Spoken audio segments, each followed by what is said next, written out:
बिस्मिल्लाहिर्रहमानिर्रहीम। अस्सलामुअलैकुम। International Islamic university Islamabad school Sahiwal campus.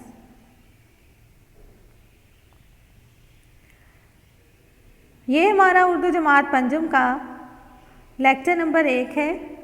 हमारे रहनुमा सबक नंबर 22।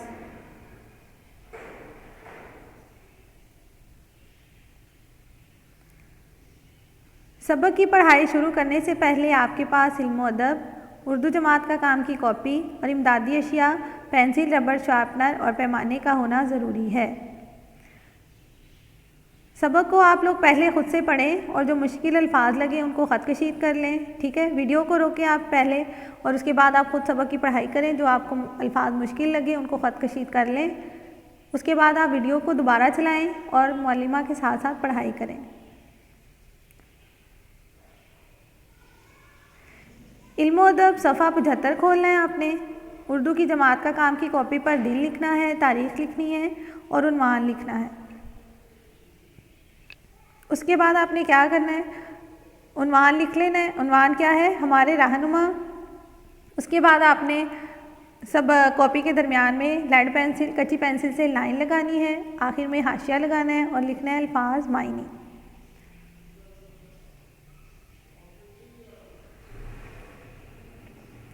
आज हमने सबक पढ़ना है हमारे रहनुमा।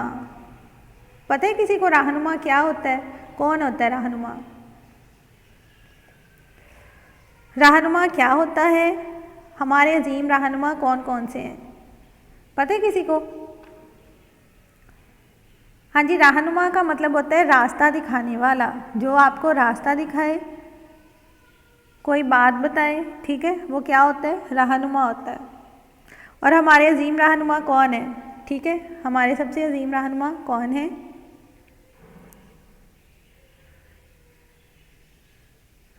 हमारे अजीम रहनुमा कौन है? ठीक है, रहनुमा कौन होता है? रास्ता दिखाने वाला।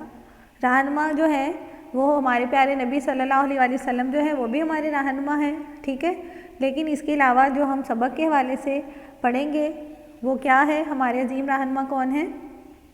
हाँ जी, मुसलमानों के अजीम रहनुमा, यहाँ पर हम कायद आज़म की बात कर रहे हैं। ठीक है, हमारे अजीम रहनुमा जो है वो कायद आज़म हैं। हमारे अजीम रहनुमा कौन है? कायद आज़म हैं, क्योंकि उन्होंने मुसलमानों के लिए पाकिस्तान बनाया। ठीक है, कायद आज़म ने और उनके साथियों ने मिलकर हमारे लिए मुल्क पाकिस्तान बनाया, जहाँ पर हम अपनी मर्ज़ी से ज़िंदगी गुजार सकते हैं इस्लामी असूलों के मुताबिक। ठीक है, पाकिस्तान किसने बनाया? अभी मैंने आपको ये बात बताई है कि पाकिस्तान जो है वो कायद आज़म ने और उनके साथियों ने मिलकर बनाया है।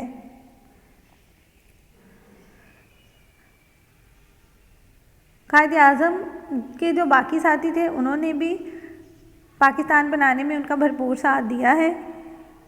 कायद आज़म के जो साथी थे उनमें मौलाना मोहम्मद अली जौहर, मौलाना शौकत अली, लियाकत अली ख़ान, चौधरी रहमत अली और उनकी बहन मोहतरमा फ़ातिमा जिन्ना, और इसके अलावा बेगम राना लियाकत अली ख़ान काबिल ज़िक्र हैं। ठीक है, साथ ही हमें साथ ही जो ये सब रहनुमा हैं इन्होंने जो तहरीक आज़ादी में अपना अपना किरदार निभाया है और अपनी खिदमात सरअंजाम दी हैं, उनको हम भुला नहीं सकते हैं। ठीक है, इन रहनुमाओं ने मुल्क व मिल्लत को ग़ुलामी से आज़ाद करवाया है और अपना सब कुछ कुर्बान किया है। ठीक है, यही वजह है कि हम अलग वतन हासिल करने में कामयाब हुए और हमें पाकिस्तान जैसी नेमत हासिल हुई। इन्हीं रहनुमाओं में से आज हम जिन रहनुमाओं के बारे में पढ़ेंगे वो हैं लियाकत अली ख़ान और मौलाना मोहम्मद अली जौहर। यहाँ पे इस सबक में आपको इन रहनुमाओं की तस्वीरें भी दिखाई गई हैं। ठीक है, पहले जो है वो नवाबज़ादा लियाकत अली ख़ान है सफ़ा 75 पे, और सफ़ा 76 पे हैं मौलाना मोहम्मद अली जौहर। ठीक है, आज हम इन्हीं रहनुमाओं के बारे में पढ़ेंगे। अपनी किताबें खोलें, इल्म अदब सफ़ा 75, हमारे रहनुमा।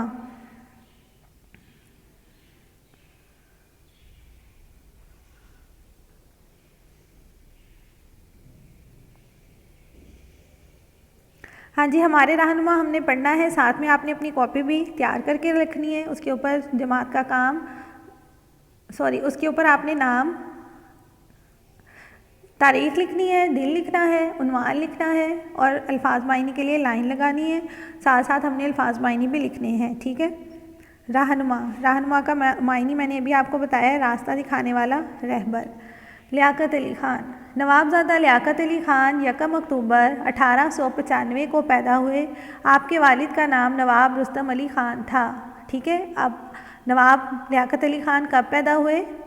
1 अक्टूबर 1895 को, ठीक है। ये आपके सवाल का जवाब भी है। आपके वालिद का नाम क्या था? रुस्तम अली ख़ान। आपने इब्तदाई तालीम घर में हासिल की। 1918 में आपने MAO कॉलेज अलीगढ़ से BA किया और आला तालीम के लिए इंग्लिस्तान चले गए और वहाँ से कानून की डिग्री हासिल की। इंग्लिस्तान में तालीम के दौरान ही आपने सियासत में हिस्सा लेना शुरू कर दिया था। इसी दौरान यहाँ हिंदुस्तान में कायद-ए-आज़म मुस्लिम लीग के सदर बन गए और मुस्लिम लीग आगे बढ़ना शुरू हो गई। लियाकत अली ख़ान भी हिंदुस्तान वापस आकर मुस्लिम लीग में शामिल हो गए। 1937 में मुस्लिम लीग के सेक्रेटरी जनरल मुंतखब हुए। कायद-ए-आज़म लियाकत अली ख़ान पर बहुत भरोसा करते थे और कहते थे, लियाकत अली ख़ान मेरा दायां बाजू है, ठीक है। इस पैराग्राफ में हमने क्या पढ़ा है कि नवाबज़ादा लियाकत अली ख़ान कब पैदा हुए, उनके वालिद का नाम, उनकी तालीम, ठीक है, और वो मुस्लिम लीग में कैसे शामिल हुए और सेक्रेटरी कब बने और कायद-ए-आज़म उनके बारे में क्या कहते थे। रहनुमा मायनी रास्ता दिखाने वाला, ठीक है, लिख लिया आपने। उसके बाद है लियाकत अली ख़ान अगरचा नवाब थे लेकिन आम लोगों की तरह काम करते थे। इनकी मुसलसल मेहनत और जद्दोजहद रंग लाई और 14 अगस्त 1947 को पाकिस्तान वजूद में आया। लियाकत अली ख़ान पाकिस्तान के पहले वज़ीर आज़म मुंतखब हुए। 1948 में कायद-ए-आज़म के इंतकाल के बाद आपने कौम की इस्लाह के लिए जद्दोजहद और तेज़ कर दी और इस मुल्क की तामीर में हर दम मसरूफ़ रहे। आपकी बेगम का नाम राना लियाकत अली ख़ान था। वो भी लियाकत अली ख़ान की सियासी ज़िंदगी में बेहतरीन मुआवन साबित हुई और आपकी शहादत के बाद भी मुल्क व कौम के लिए खिदमत अंजाम देती रहीं। इस पैराग्राफ में हमने पढ़ा है कि लियाकत अली ख़ान जो हैं उन्होंने कायद-ए-आज़म का भरपूर साथ दिया था। लियाकत अली ख़ान अगरचा नवाब थे लेकिन वो आम लोगों की तरह मेहनत करते थे। मुसलसल मेहनत और कोशिश उनकी जो थी वो रंग लाई थी, जिसकी वजह से पाकिस्तान मार्ज़े वजूद में आया था। 1948 में कायद-ए-आज़म की वफ़ात के बाद वो पहले वज़ीर आज़म मुंतखब हुए। पाकिस्तान के जो पहले वज़ीर आज़म हैं वो लियाकत अली ख़ान हैं। इनकी जो बेगम थी राना लियाकत अली ख़ान, वो भी इनके साथ सियासी कामों में हिस्सा लेती थी, ठीक है, और वो भी इनकी बेहतरीन मुआवन थी और इनकी शहादत के बाद भी उन्होंने मुल्क व कौम के लिए खिदमत अंजाम दी। जद्दोजहद का मायनी लिखें कोशिश, इस्लाह का मायनी ठीक करना, मुआवन में मददगार। क़याम पाकिस्तान के बाद महाजरीन की बदहाली, कश्मीर का मसला जैसे बड़े बड़े मसाइल थे जिनका लियाकत अली ख़ान ने अकेले सामना किया। 1949 में आपने यूरोप और इस्लामी ममालिक का दौरा किया। आपने एक दफ़ा ख़िताब करते हुए मुक्का हवा में लहराया और कहा, देखो, पांचों उंगलियां जब तक अलग अलग हों तो इनकी क़ुव्वत कम होती है, लेकिन जब ये मिलकर मुक्का बन जाएं तो ये मुक्का दुश्मन का मुंह तोड़ सकता है। पाकिस्तान जंग नहीं चाहता, लेकिन अगर इस पर हमला हुआ तो पाकिस्तान का ये मुक्का हाजिर है।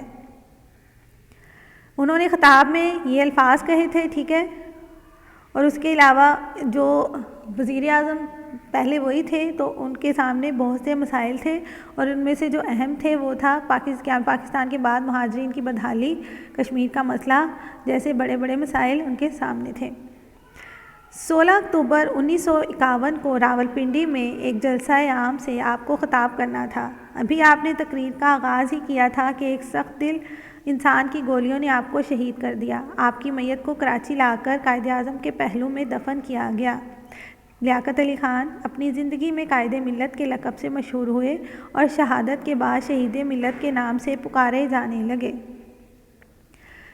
हाँ जी, 16 अक्टूबर 1951 में आपने रावलपिंडी में एक जलसा करना था, तो अगर अभी आपने तकरीर का आगाज़ ही किया था कि क्या हुआ कि एक सख्त दिल इंसान ने आपको गोलियों से शहीद कर दिया, ठीक है, और क्या हुआ फिर आपकी मैयत को कराची लाकर कायदे आज़म के पहलू में दफन किया गया और लियाकत अली ख़ान अपनी ज़िंदगी में ही कायदे मिलत के लक़ब से मशहूर हुए और शहादत के बाद इनको शहीद मिलत भी कहा जाता है। उसके बाद हम सफ़ा 76 पे पढ़ेंगे मौलाना मोहम्मद अली जौहर।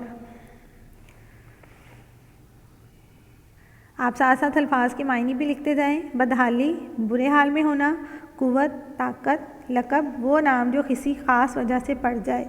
ठीक है। अब जैसे लियाकत अली ख़ान को कायदे मिल्लत कहा जाता है, मिल्लत के कायद। मौलाना मोहम्मद अली जौहर, मौलाना मोहम्मद अली जौहर की आपको यहाँ पे तस्वीर भी दिखाई गई है, किताब के ऊपर बनी हुई है, सफ़ा 76। मौलाना मोहम्मद अली जौहर का नाम हिंदुस्तान की तारीख़ में एक अहम नाम है।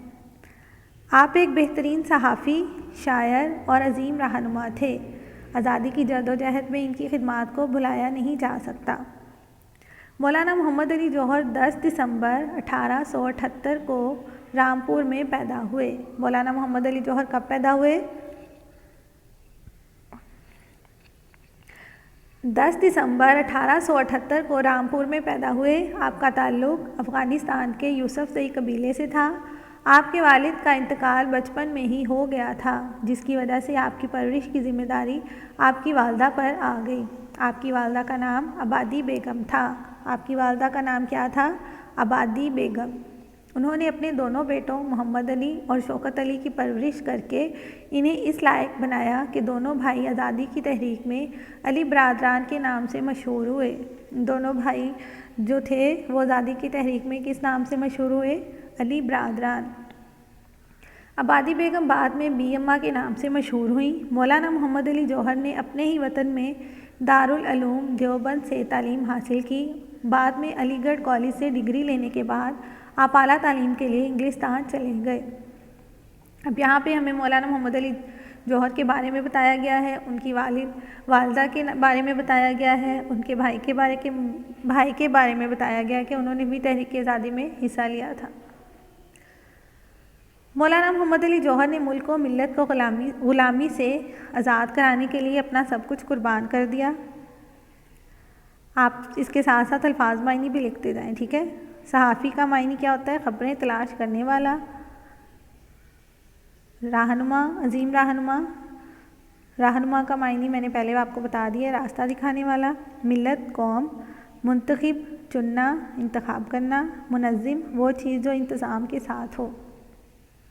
आखिरी पैराग्राफ है। मौलाना मोहम्मद अली जौहर ने मुल्क और मिल्लत को ग़ुलामी से आज़ाद कराने के लिए अपना सब कुछ कुर्बान कर दिया। इनके ख़ानदान ने पाकिस्तान बनने की जद्दोजहद में कायदे आज़म का भरपूर साथ दिया। आपने तकरीबन 2.5 बरस तक कराची की जेल में मुश्किल तरीन वक्त गुजारा, लेकिन अपने मकसद से पीछे ना हटे।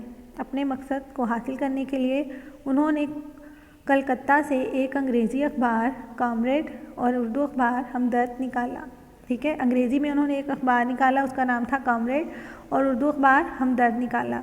इन अखबारात में अल्लामा इकबाल से लेकर शिबली नुमानी तक बड़े बड़े लोग मज़ामीन लिखा करते थे। ठीक है।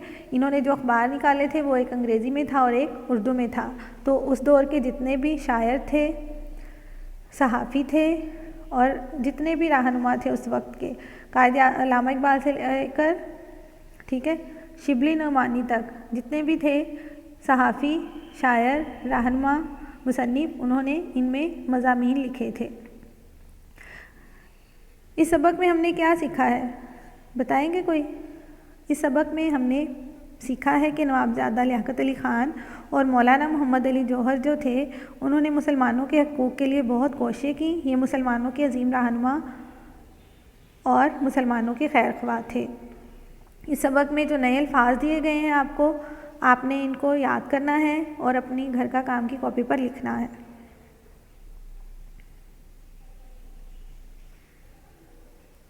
घर का काम क्या है? आपने सबक की पढ़ाई करनी है, अल्फाज के मायने याद करके घर का काम की कॉपी पर लिखने हैं और नए अल्फाज की इमला तैयार करके उसको घर का काम की कॉपी पर 5-5 दफ़ा लिखना है। एक एक लफ्ज़ को आपने 5-5 दफ़ा लिखना है और सबक की मश्क 2 जो है वो आपने मश्क 2 जो है वो आपने किताब पे ही हल करनी है। ठीक है। मश्क 2 खाली जगह है, आपने इस सबक को पढ़ना है और इसकी खाली जगह पुर करनी है किताब पर, और इसके नए अल्फाज जो हैं इनकी इमला आपने खुश खत करके घर का काम की कॉपी पर लिखनी है। अगले लेक्चर में आप लोगों ने क्या करना है, अगले लेक्चर में मैं आपको सवालात के जवाबात करवाऊंगी, लेकिन आपने इस सबक की पढ़ाई करके इसकी मश्क एक आपने खुद से तलाश करनी है, ठीक है। अंडरलाइन कर लें या पेंसिल से निशान लगाएं, ठीक है। इसकी मश्क जो बाकी है वो हम अगले लेक्चर में करेंगे। अगले लेक्चर के लिए अल्लाह हाफिज़।